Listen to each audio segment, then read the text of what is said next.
ఇది ఇందులో మంత్రము ఉంటుంది, దీంతోపాటు పంచభూతాత్మకమైనటువంటి శక్తిని అనుసంధానం చేయటము ఉంటుంది, దేవీ తత్వాన్ని సమ్మేళనం చేయటము ఉంటుంది.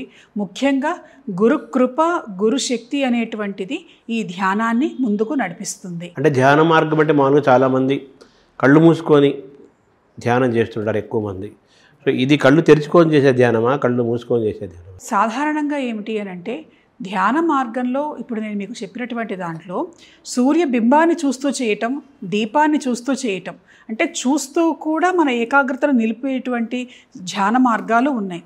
ఇందులో కూడాను ఈ శక్తి ధ్యాన మార్గంలో కళ్ళు మూసుకొని మనలో ఉన్నటువంటి అంతర్లీనంగా ఉన్నటువంటి పరమేశ్వరి చైతన్యాన్ని దర్శించటం, అమ్మవారిని దహరాకాశ రూపిణి అంటే మన దేవత ఎక్కడో లేదు, మన హృదయంలోనే ఉన్నది అన్నట్లుగా శరీరంలో ఉన్నటువంటి పరమేశ్వరి చైతన్యాన్ని తెలుసుకోవటం కోసం చేసేటువంటి మార్గం.